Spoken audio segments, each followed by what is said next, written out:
Bonjour à toutes et à tous, soyez les bienvenus sur la chaîne Solido. Aujourd'hui, nous nous retrouvons pour le chapitre 4 de nos vidéos spéciales 90e anniversaire.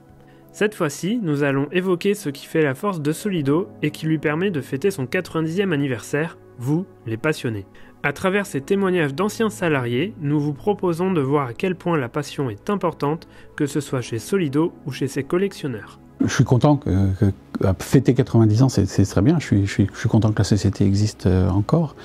J'y ai participé pendant 35 ans et ça fait toujours plaisir. Là, cette visite me fait plaisir parce que l'histoire continue, quoi. C'est bien.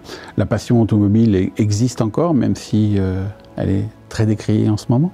Mais non, je suis content que Solido ait pu résister parce qu'il y a quelques années, plus personne n'y croyait. Peut-être que c'est aussi une transmission un peu de génération en génération. Le papa qui était collectionneur peut-être a donné envie à ses enfants, ses petits-enfants eux-mêmes de devenir collectionneurs. Voilà. Et là, j'ai vu que la Solido avait sorti 3 modèles destinés aux enfants en très bas âge. Je trouve ça très sympa comme idée. Perpétuer ce comportement, quoi, quand on a quelque chose, d'avoir envie de le garder le plus longtemps possible et non pas de le jeter comme c'est un peu actuellement la mode. Alors si je suis passionné de voitures, un petit peu, je pense que j'ai un problème avec les voitures, c'est ce que je me dis souvent. La passion, comment elle est née, j'ai mon grand-père qui a toujours vécu dans l'automobile, il était concessionnaire en Afrique. Il représentait la marque Berlier, Peugeot, Chrysler. Il m'a raconté des centaines d'anecdotes et tout, depuis que je suis tout bébé. Et c'est ça qui m'a mis un peu le pied à l'étrier. C'est quelque chose qui m'a toujours fasciné. J'en ai fait mon métier, j'ai travaillé dans l'automobile. Quand on a créé la marque Auto, c'était aussi pour avoir les modèles qu'on n'a jamais pu s'acheter. J'ai toujours rêvé d'avoir une Clio Williams ou une 205 GTI ou des choses comme ça, des modèles comme ça. J'en avais pas les moyens à l'époque et donc on les a fait en miniature. Et on s'est dit, en fait, Auto, en gros, c'est pratiquement toutes les voitures qu'on voulait avoir. Donc il y en a beaucoup, mais voilà, donc c'est la passion de l'auto. Si j'avais un crédit limité, je pense que j'aurais un gros problème de place. Parce que je suis amoureux de toutes les voitures pratiquement et je trouve que c'est quand on connaît le travail qu'il y a derrière chaque véhicule, toute l'histoire qu'il peut y avoir dans la conception d'un véhicule et l'histoire qu'il y a aussi dans son utilisation, il y a vraiment beaucoup de choses à dire. Quand je vais dans un magasin, je vais voir s'il y a la marque Solido qui existe toujours. Mais bon, passionné, non, effectivement j'ai une grosse collection de voitures miniatures que je pense que je vais léguer à mes 2 petits-fils, parce que là j'ai mes 2 petites filles, mais j'ai 2 petits-fils également. Et alors je ne sais pas encore, parce qu'elle a de la valeur, ma collection. Est-ce que je vais en vendre une partie? Est-ce que je vais tout léguer? Je ne sais pas encore. J'ai pas décidé encore. Mais ils sont encore petits pour que je leur laisse. Parce que sinon, si je leur laisse, elles vont être cassées rapidement et c'est pas l'objectif. J'aime bien les voitures puisque je fais partie d'un club d'anciennes voitures. Donc c'est les belles mécaniques de Breuil-Pont. Donc on organise des rassemblements, donc j'aime la voiture. J'ai quelques voitures, mais chez moi, la seule collection que j'ai, c'est des véhicules que j'ai possédés en vrai. Et quelques coups de cœur ou qui me rappellent certaines choses de chez Solido qui m'ont marqué. Bon, au bout d'un moment, vous avez un petit peu de passion. On connaît les modèles, on voit la différence. Ça passionne quand même, parce qu'il y avait quand même des très beaux modèles. Hein. On était obligé d'admettre que c'était bien. J'allais dans les magasins, je voyais bien que les gens étaient intéressés par la marque. J'ai moi-même, personnellement, dans ma famille, d'autres personnes qui sont collectionneurs, vraiment collectionneurs. J'ai un beau-frère qui a une collection qui est bien plus grande que la mienne. Et je connais beaucoup de gens qui effectivement me disaient que la marque était quand je leur faisais voir ma collection, ils me disaient « Waouh, quelle collection tu as !» Ils sont magnifiques, quoi. Est-ce qu'on a gardé, parce que voilà, ça c'était la marque Enfin, c'était ce qui faisait la différence de Solido par rapport à d'autres produits, c'était les portes ouvrantes. Hein. Les portes ouvrantes ou même d'autres pièces, des coffres qui s'ouvraient. Hein.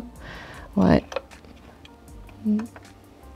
C'est toujours, on est resté dans le métal. Hein. Ça, c'était très important puisque Solido, la réputation, c'était des miniatures en métal. Comment dire, ce qui faisait l'intérêt de la miniature Solido a été préservé, c'est-à-dire cette carrosserie en métal, ces portes ouvrantes, ces pneus donc avec une partie caoutchouc, le détail, hein, beaucoup de détails dans toutes les miniatures. Bon. Je pense que l'esprit a bien été préservé. Solido, c'est tellement vieux maintenant que c'est dans les mémoires. Donc pour moi, faut pas que ça s'arrête, quoi. C'était une marque connue de nos anciens. À l'origine, ce sont des jouets. C'est une marque de jouets. Elle perdure chez les collectionneurs parce que je pense que ça leur rappelle beaucoup leur petite enfance. Quand on parle de Solido à des gens de ma génération, c'est avant tout des jouets. Hein, et donc les gens ont la nostalgie de ce jouet. Solido, je dirais que Solido et Dinky Toys sont les deux marques qui évoquent l'enfance pour les adultes, on va dire de ma génération, hein, qui évoquent un passé plutôt heureux, la passion de l'automobile. Hein, l'automobile faisait rêver, c'est peut-être un peu moins le cas pour les nouvelles générations, mais l'ADN de Solido, c'est ça, c'est la passion, la nostalgie de l'automobile ancienne. C'est des belles voitures, ce sont des belles miniatures, moi je dirais. Très très belles miniatures. À la fin des années 80, face à l'engouement autour de la marque et à l'explosion du nombre de collectionneurs, un club a été créé. Une preuve de plus que la passion est au cœur de l'aventure Solido. L'engouement pour Solido, comme je l'expliquais tout à l'heure, passait de... On est passé donc du jouet à la collection, et on l'a vu notamment avec une forte demande de création d'un club. Hein, donc c'est le club Solido s'est créé à peu près à cette époque-là. Le courrier, hein, bien sûr, qu'on recevait, et toutes les visites sur les salons. Les gens voulaient venir visiter Solido, hein, donc on faisait des journées portes ouvertes qui attiraient énormément de monde. On joignait ça souvent avec l'organisation avec des clubs d'automobile. Et quand un club automobile ou un club de collectionneurs nous appelait pour visiter la Solido, il y avait de la production en France, donc on faisait visiter la société. Solido continue de vivre, vous faites des modèles aussi au 18e. Il y a pas mal de choses. Je dis peut-être qu'il y en a un qui serait intéressant à ressortir parce qu'il a marqué les 24 heures du Mans. Quand elle est arrivée, ça a fait l'effet d'une bombe. On en parlait tout à l'heure, c'est la Chaparral 2F avec son aileron stabilisateur. Je pense que si elle sortait au 18e, c'est quelque chose qui frapperait les gens. Parce que tiens, qu'est-ce que c'est que cette voiture? C'est la première voiture qui a couru au Mans, une course d'endurance de 24 heures avec un aileron. C'est expérimental pour l'époque. Voilà, donc je pense que ça peut être quelque chose d'intéressant. Je pense notamment à nos amis américains qui sont de l'autre côté de l'Atlantique, puisque j'ai vu que Solido y exportait là-bas, ça peut être une chose intéressante. Ah ben il y avait un engouement, puisque déjà de par puisqu'ils ont créé un club pour ça, justement. Parce que les gens demandaient est-ce qu'il y a un club de créer, le club Solido.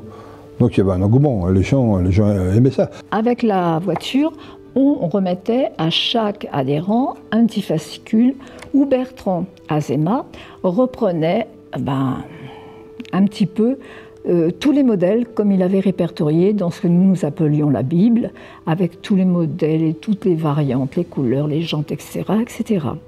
Et écoutez, c'est simple, le dernier que nous avons édité, le numéro 9, en janvier 92. Donc là, c'est vraiment, dans son éditorial, Bertrand signale que ça sera le dernier, que toutefois, il ne coupe pas les ponts avec Solido, mais bon, c'est à partir de ce moment-là d'ailleurs que Solido a commencé à avoir des soucis.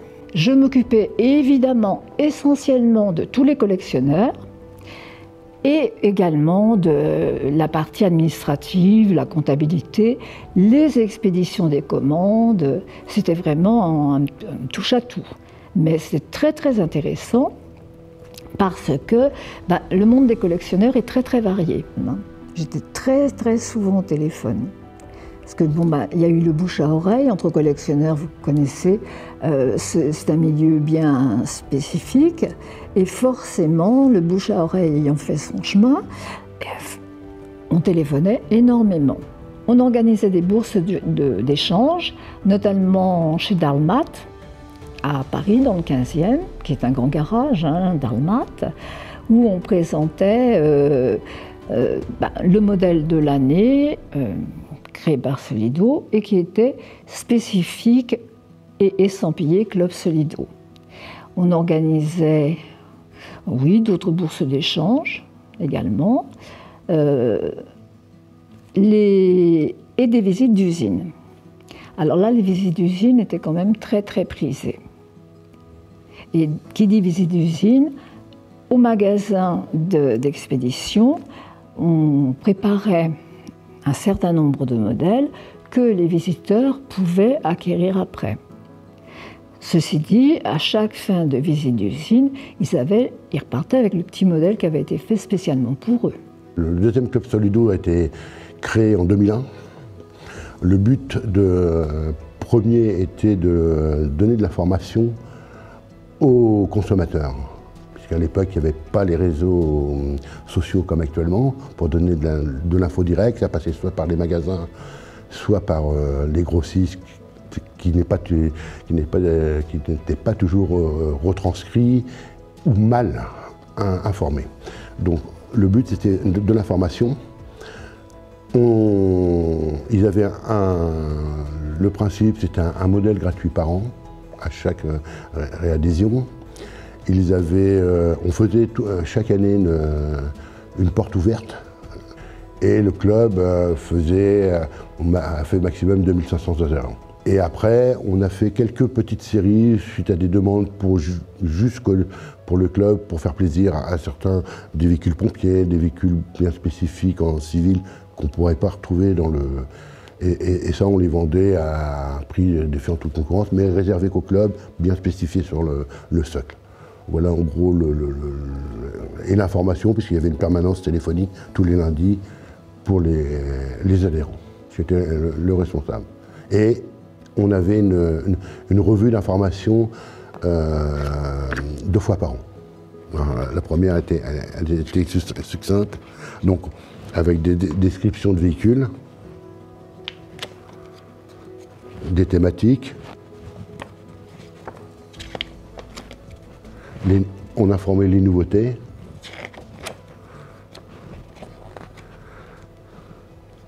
Et ça, c'était les derniers véhicules sortis de l'époque. L'échelle 1/18e, pour les collectionneurs, c'est pas facile à stocker. C'est quand même très gros. Et il faut savoir que la plupart des collectionneurs vous achètent 2 modèles. Un qu'ils gardent précieusement dans son étui, dans sa boîte, bien rangé, et l'autre qu'il expose. En principe, c'est comme ça. Il y a eu deux modèles vraiment marquants. Déjà, c'était plus des modèles au 43e, c'était des modèles au 18e. Le premier grand succès, ça a été la Citroën 2 chevaux. Et le très très grand succès, ça a été la 206, enfin la gamme WRC, et notamment la 206 WRC, parce que c'était des numéros 1 à 260 000 exemplaires la première année. Enfin, c'était énorme, on n'avait jamais connu ça. On a eu la chance en plus avec le WRC d'avoir, notamment chez Peugeot et Citroën, des voitures qui changeaient d'habillage tous les ans. Changer de sponsor, donc elles changeaient de couleur, donc elles nous ont permis de faire vivre cette gamme pendant pratiquement une dizaine d'années. Entre la 206, la 307 et la Xara, on a vécu avec des voitures qui changeaient de robe. Ça, c'était parfait pour nous et pour les collectionneurs. Et dans les collectionneurs, ce qu'on appelait, nous, dans notre jargon, les boutonneux, sont très attachés à Solido parce que c'est une marque française. Et vous avez dans les collectionneurs des thèmes. Il y en a qui vont être particulièrement militaires, d'autres c'est les gendarmes, d'autres c'est les pompiers. Les collectionneurs étaient de plus en plus demandeurs de détails. Si on prend un modèle âge d'or de la gamme Solido et on prend un modèle 43e actuel chez vous, chez Norev ou chez Minichamp, il y a énormément de détails, les essuie-glaces, les poignées de porte, les serrures, l'intérieur, toute la décoration, les retouches de peinture, la topographie, etc. Les collectionneurs voulaient ça. Hein. Ils ne voulaient plus la miniature style Solido, Dinky Toys des années 50-60. C'est la raison qui a poussé Solido, comme tous les autres, à partir en Asie pour avoir des coûts de main-d'œuvre qui permettent d'aller dans le détail. Et puis bon, Solido, il a quand même marqué son époque. Sa gamme militaire, c'est un peu plus loin, c'est les suspensions, c'est les portes ouvrantes. Et puis, il y a de la nostalgie, quoi. Solido, je pense qu'auprès d'un collectionneur, tout bon collectionneur connaît Solido, obligatoirement. Ah, mais Solido, c'était les collectionneurs principalement. Hein. C'était les collectionneurs. Solido, bon, les enfants à partir d'un certain âge, peut-être la préadolescence, donc commencer à s'intéresser, mais à la collection. Les Solido, c'était des modèles, je veux dire, par rapport à ce qu'on pouvait voir d'autres marques qui étaient en plastique ou autres. Là, les Solido étaient très bien réalisés. C'était des modèles chers, donc ils se méritaient. Je les ai eus à l'occasion de bonnes notes à l'école ou de récompenses diverses et variées. Au moment de Noël aussi, j'avais eu un beau coffret PL4 des poids lourds où dedans il y avait des véhicules mythiques. Et encore, l'illustration sur la boîte était magnifique parce qu'on voyait une XRA passer sous un pont avec un Willem cabine horizon qui était en dessous, avec un gars qui disait bonjour. Ça m'a toujours marqué. C'était la fraternité. Après, j'ai travaillé dans le monde du transport routier, dans le véhicule industriel. Ça m'a toujours marqué cet esprit fédérateur entre les routiers. Pendant de nombreuses années, les catalogues Solido étaient dessinés. Derrière le crayon, on retrouvait Jean Blanche, un homme unique qui a donné vie aux miniatures Solido avec un style bien à lui. Alors, écoutez, Jean Blanche, je l'ai bien connu. Et Jean Blanche est solidaire de toute l'histoire de Solido. C'est lui qui faisait les dessins, les croquis, les illustrations. Et c'était quelqu'un de très passionné. Quand il venait chez Solido, il allait donc voir avec la direction et le marketing les modèles qui allaient sortir. Et de là, il établissait ses dessins. Alors, chaque année, il avait des dessins différents. Il avait vraiment un coup de crayon remarquable, hein. C'était quelqu'un.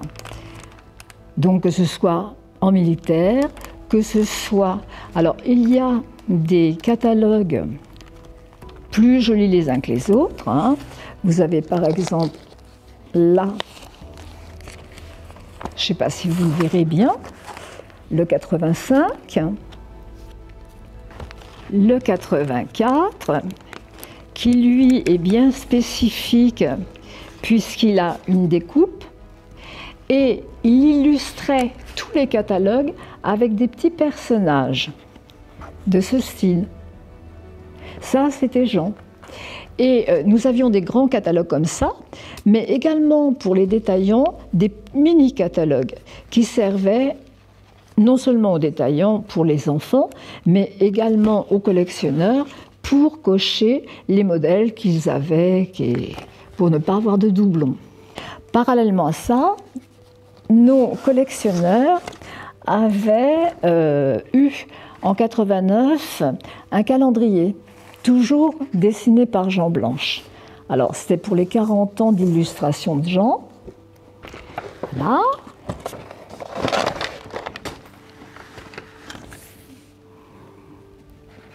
Là, c'était un calendrier qu'il m'avait dédicacé, mais calendrier, c'était très humoristique, hein. C'était à Manicole tant aimé. J'ai jamais rien eu avec Jean.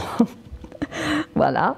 Alors chaque, évidemment, page avec 2000 bis, 3000 bis, et puis après, à court d'arguments, il n'y en a plus, parce que là, il n'en peut plus. Voilà. Non, c'était un très très bon dessinateur, très très bon illustrateur. Alors pour la petite histoire, Monsieur Jean Blanche était le cousin de Francis Blanche. Il y avait des similitudes.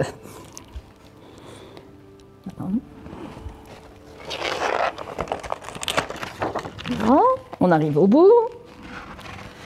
C'est en octobre.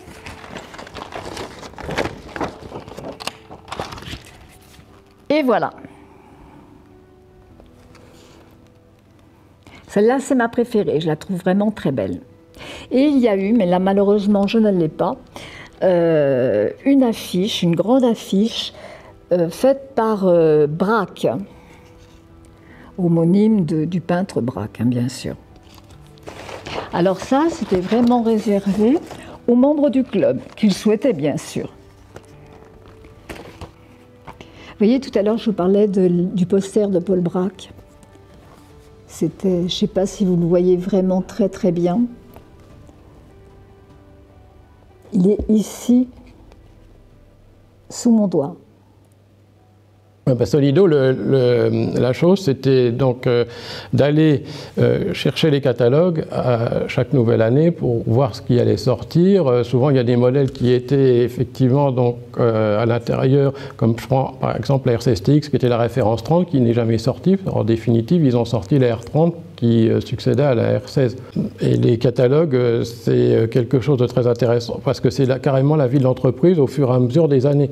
On voit l'évolution de la miniature, des petites miniatures assez simples qui deviennent de plus en plus sophistiquées. Les catalogues qui étaient dessinés après ont eu des photos, c'était plus intéressant, on voyait des choses très... Les photos étaient bien faites, c'est des formats à l'italienne. Je trouve que les catalogues méritent d'être collectionnés. Les couvertures, je crois, le Solido, c'est un des seuls catalogues qui soit dessiné. Une couverture est dessinée par Paul Braque. Alors, au niveau des catalogues, Jean Blanche c'était l'illustrateur historique, hein, puisqu'il a dû travailler, je sais pas, une trentaine d'années pour Solido et pour d'autres dans le domaine du jouet. Mais c'était tous les ans, on va dire tous les ans la même chose. Hein. Il avait un vrai talent, mais il n'y avait pas d'innovation. À partir de 1990-91, on a fait appel à d'autres agences. Tous les ans, je faisais tester 3 ou 4 agences sur des projets. J'ai eu la chance de connaître Jean Blanche, puisque j'ai commencé à m'occuper du catalogue avant d'être au marketing. J'ai dû commencer les premiers catalogues en 86, 87. Donc j'ai travaillé de 87 à 91 avec Jean Blanche. C'était quelqu'un de très, très sympathique et très efficace dans l'illustration. Quand on arrivait chez lui en début de matinée, on savait qu'on allait y passer la journée. Dans toutes les pièces, il y avait des miniatures, des bateaux, des trains, il y en avait partout. On lui disait au revoir 30 ou 40 fois avant de pouvoir passer la porte. C'était un vrai passionné. Il avait travaillé pour Solido, pour Edicor, pour LR. Voilà. Il était connu comme le loup blanc dans le monde du jouet. Je me souviens, dans les catalogues, les photos étaient de Monsieur Jean Blanche, les dessins étaient aussi de Jean Blanche. Si vous voulez une Renault 17 TS qui ressemble à une Renault 17 TS, achetez un modèle Solido. Je trouve que même l'accroche commerciale dans les catalogues était vraiment très belle, parce que ça voulait dire aux enfants, demande à ton père, demande à ta mère qui t'en achète une, donc c'est vraiment très intéressant.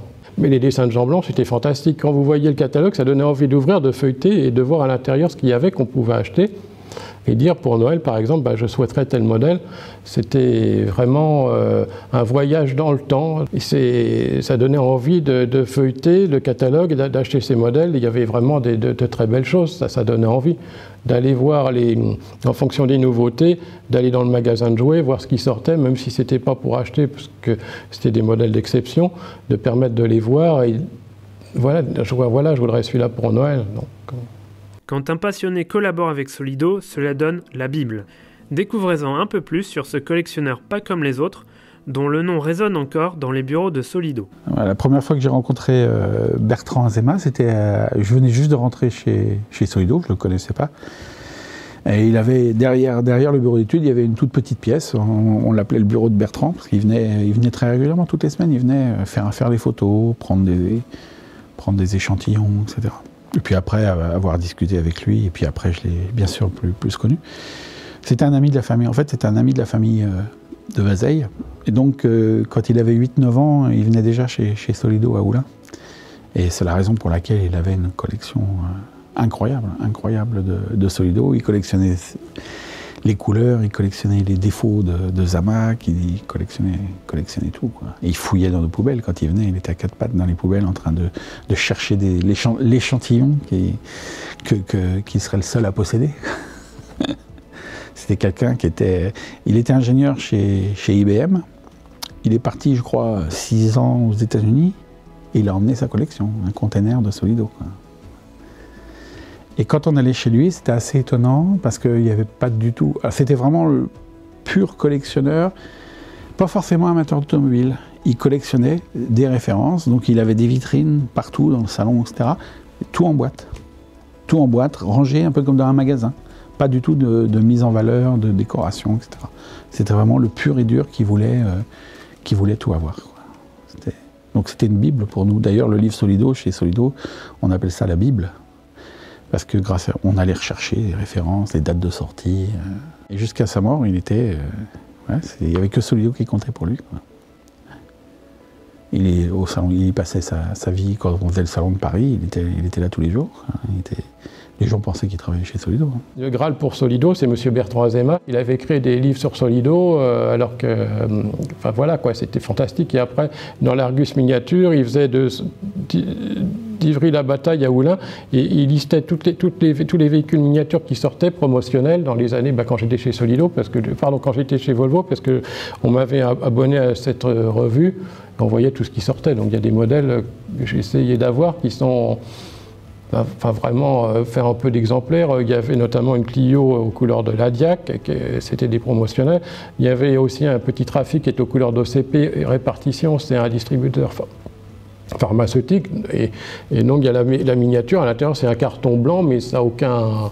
C'est pas sexy, quoi, voilà, quoi. Pourtant c'est... Voilà, quoi. Et on les retrouve dans le livre de Bertrand Azéma. Il a fait 2 tomes. Il en a fait un qui est gris, le premier. Après, il en a fait un qui est rouge. Après, il en a fait un qui est jaune. Après, il a sorti aux éditions Driver la continuité, donc les modèles des années 80-90. Il a continué.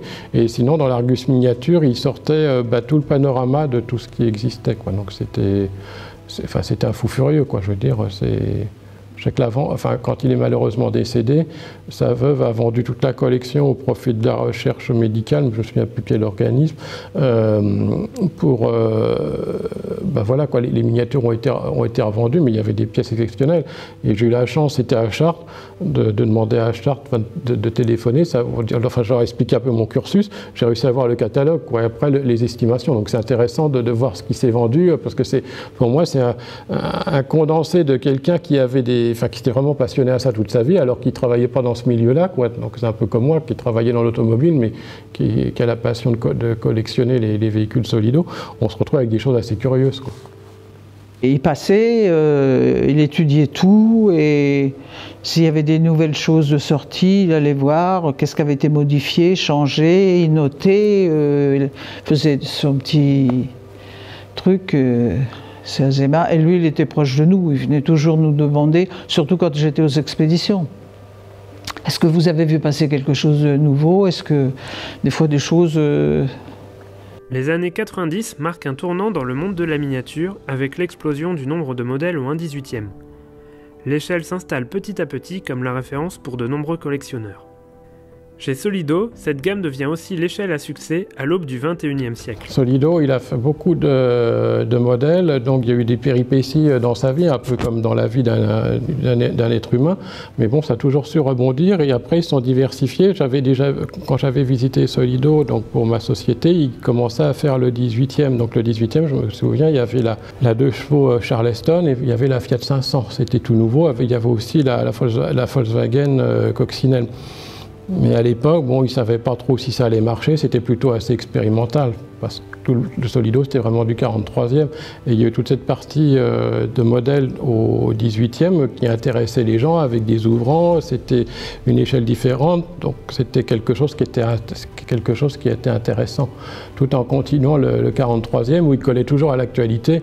Mon meilleur souvenir, c'est le Graal, c'était la visite de l'usine. L'usine n'existe plus. J'ai rencontré des personnes formidables qui travaillaient. J'ai pu poser des questions, rencontrer des personnes. C'était très intéressant. Voilà. Après, les modèles, on peut les acheter, mais on peut les acheter, je dirais, dans les boutiques. Mais de visiter l'usine Solido, je pense qu'il y a beaucoup de personnes qui ont voulu la visiter. Malheureusement, on leur a peut-être refusé parce que c'était pour des raisons X ou Y, mais moi j'ai eu la chance par mon travail de pouvoir la visiter, c'était quelque chose de fantastique, de pouvoir prendre des photos et d'avoir un souvenir gravé en tête. c'est vrai que moi j'aime bien venir à Évry parce que bon, on discute avec des gens, puis malheureusement je vais dire les gens, bon je vais être triste de ce côté-là, mais ils vont décéder, donc moi qu'est-ce que j'en serai dans 10 ans, j'en sais rien. Donc ça permet à un moment de prendre une photographie, une vidéo, puis de dire tiens ben voilà, à cette époque-là c'était comme ça, et même si on n'achète pas, ça permet de discuter avec les gens. Ou une fois, je sais que j'avais un modèle Solido, il y a un gars, il était là dans un vide-grenier, il dit mais qu'est-ce que c'est que ça et tout. Je lui ai expliqué, mais vous devriez le prendre parce que cette couleur, elle est rare, quoi. Je veux dire, c'est bon. Donc du coup, il l'a négocié pour quelques euros, quoi. Donc il était caillé, mais je trouve que c'est des modèles qu'on vécu. Il y a des enfants qui ont eu du plaisir à jouer avec, voilà, quoi. Donc c'est évidemment, on aime que ça soit nickel chrome en boîte, mais je veux dire, il a ses expériences, le jouet qui est un peu écaillé, quoi. Donc c'est une miniature, c'est quand même, voilà quoi, c'est quelque chose d'exception. Il faut y faire attention parce que ça représente quand même de l'argent et qu'avec cet argent-là, on peut s'acheter des choses de première nécessité.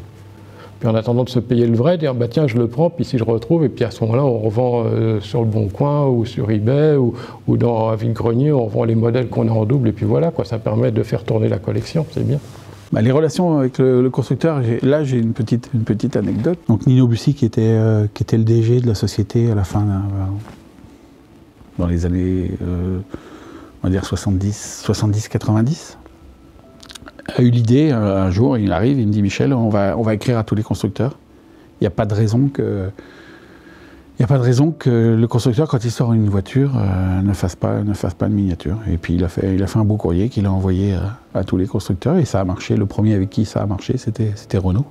Et on a fait la Twingo au 43e, dans des quantités assez importantes, avec des délais très serrés, avec un cahier des charges assez poussé, et surtout oui, le délai à respecter, puisque le délai c'était la sortie, être prêt à avoir les miniatures le jour de la sortie et de la présentation du modèle à la presse. Donc ça c'était très très intéressant, ça a été un pas important pour Solido aussi, parce que ça nous a... Solido avant ce fait faisait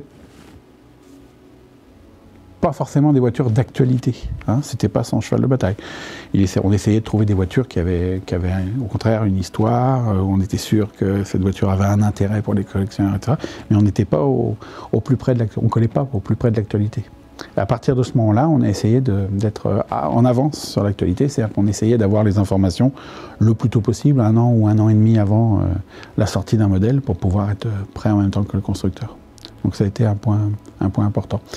Et Renault avait compris, un des premiers avec BMW à avoir compris ça. Ils avaient même créé une société qui s'appelait Sur la Route, qui était destinée à commercialiser tous les produits dérivés, dont la miniature. Et c'est comme ça que j'ai connu Frédéric. Alors depuis le début de Solido, le modèle le plus emblématique de la marque, je dirais que c'est le premier modèle, ça serait la bougie. Pour moi, c'est parce que c'est le modèle par où tout a commencé. C'est là que l'idée de Solido est née, en fait, de faire des miniatures en die-cast, en métal, à l'époque. Donc pour moi, ça reste le modèle le plus emblématique. Il y a eu tellement de modèles de fait. Il y a eu des modèles au 12e, il y a eu des modèles en kit, il y a eu des camions, il y a eu des toutes petites voitures, il y a vraiment eu de tout chez Solido. Mais pour moi, ça reste le tout premier modèle. La bougie. La bougie. Vraiment, c'est le modèle emblématique. Le modèle emblématique pour moi, si on s'en réfère à l'histoire de Solido, c'est la bougie qui est le premier modèle sorti. Ça a démarré par ça. Après, ça dépend. Emblématique, ouais. Ça dépend le critère qu'on veut lui mettre. On peut parler de les premières voitures qui ont eu les suspensions, la première. Pour moi, allez, je vais en dire une, parce que c'est la Miura. Je l'ai connue, j'étais gamin, et même encore, quand on regarde au niveau technique, c'était fort pour l'époque. Et notamment, je me souviens aussi, celle qui avait fait l'effet d'une bombe quand elle est sortie, c'est la Lamborghini Miura, qui était fantastique. J'ai eu la chance de l'avoir et de toujours la posséder dans une couleur assez rare, puisqu'elle a l'intérieur blanc avec une carrosserie turquoise. Après, on m'a dit que ce modèle était destiné aux États-Unis. Donc je me suis toujours demandé, j'ai dit tiens, on l'a acheté pour ça à Versailles. Est-ce que Solido ne préparait pas comme le siège social était à Versailles, est-ce que Solido ne préparait pas des modèles avec une palette de couleurs pour présenter éventuellement à l'art direction, puis dire bon, on commercialise celui-là, et que les autres, bah, du coup, on ne savait pas quoi en faire. Ils ont été revendus. J'ai trouvé, donc j'ai encore ces véhicules qui étaient fantastiques, avec les portes ouvrantes, la direction, la seule voiture de Solido qui a une direction, le capot avant ouvrant, le capot arrière. Capot moteur arrière ouvrant qui donne sur un beau moteur Lamborghini. Et cette voiture est vraiment fantastique. Pour l'époque, on disait plus c'est une miniature, mais on disait c'était une maquette. Même les roues étaient reproduites à l'identique, elle était très belle. Le modèle le plus emblématique, c'est aussi le plus vendu, c'est la E30. Je pense que la E30, ça a été le début de notre retour en magasin. Ça a vraiment marqué un tournant. Et aujourd'hui, c'est le modèle le plus vendu chez Solido. Moi, j'ai assisté à l'apparition de la série des 1/18e. Donc, le premier modèle du 1/18e, la Bugatti Royale du 1/18e, pour moi, c'était un souvenir particulier pour ce modèle-là, puisque c'était vraiment la nouveauté. C'était la nouveauté, le premier modèle d'une gamme qui allait suivre. Le modèle emblématique au 43e, je pense que c'est la Bugatti Royale. Hein, c'est un modèle qui a marqué les esprits. Et au 18e, ça reste pour moi la 206 WRC, enfin la gamme WRC au 1/18e qui a vraiment été très très porteur. C'est la gamme que j'affectionne le plus, sans aucun doute. Et après la gamme moto, mais pour d'autres raisons. Alors, le produit le plus emblématique qui représente le mieux Solido, pour moi, c'est la Citroën 2 chevaux. Aussi bien au 43e qu'au 18e, parce qu'on l'a quand même faite en beaucoup de versions. Et on l'a faite en version 4 portes, on l'a faite avec la capote décapotable, on l'a faite... Elle est bleue, elle est Charleston, elle est Michelin, c'est la voiture qui, pour moi, représente bien la marque Solido. Commencez par une petite collection. Achetez-vous les voitures que vous possédez en vrai. Et là, ouais, vous la trouverez la majorité chez Solido. Alors, le message que je voudrais donner aux nouveaux clients, aux clients actuels, j'ai envie de dire que c'est faites de la place. Parce qu'on n'a pas fini de sortir des nouveaux modèles. Je crois que se lancer dans la collection, c'est quelque chose sans fin. On a beau se fixer des buts, se dire moi je fais que le rallye, moi je fais que Citroën, moi je fais que Renault. On se fait toujours grignoter, donc nous c'est pareil. On se dit toujours on va créer que 5 modèles par mois et puis finalement on en sort 8. Donc j'ai un peu envie de dire garder de la place parce que c'est encore le seul endroit où il y a une vraie passion pour l'automobile. Alors, si j'avais un message à faire passer aux nouveaux collectionneurs de Solido, c'est que merci d'avoir acheté les modèles déjà. Ça me fait toujours plaisir quand je vois un gamin qui achète une miniature. Pour moi, ça veut dire que j'ai réussi. Quand on a relancé Solido, le but du jeu, c'était aussi de redonner envie aux gens de collectionner. Parce que c'est pas évident quand il y a que des modèles à 200 € de se lancer dans la collection de miniatures. Effectivement, beaucoup de gens me disent « Ah, j'ai des voitures de collection à la maison ». Quand ils montent leur collection, c'est des Burago, c'est des vieilles Solido, c'est des choses comme ça. Mais il n'y a jamais personne qui me montre des modèles à 200 ou 300 €. Il y a des collectionneurs comme ça, mais moi, ce que j'ai envie de leur dire, c'est merci. D'abord, si nous, on bosse bien, ils collectionneront nos modèles. Si on fait des modèles qui sont moches, ils ne les achèteront pas. Ce qui est important, c'est qu'il faut aussi qu'ils nous disent ce qu'ils veulent, qu'ils nous disent ce qu'ils attendent de nous. Parce que nous, on a nos idées, on n'est pas non plus... moi, j'ai été collectionneur, mais aujourd'hui, j'ai plus du tout cette mentalité de collectionneur. C'est mon travail, c'est plus ma passion. C'est devenu mon travail, donc je vois les choses un peu différemment et je suis toujours à l'écoute des collectionneurs quand ils me disent tu devrais faire ça, ça serait bien que si on avait ça, vous devriez faire ça. Voilà, on essaye de suivre tout ça, mais voilà, ce qui est important, continuez à nous faire vos retours, continuez à nous dire ce qui va pas et ce que vous attendez de nous. C'est ça qui est très important. Il faut savoir que quand vous achetez des voitures, pendant un moment, là, je les ai toutes remises dans des cartons.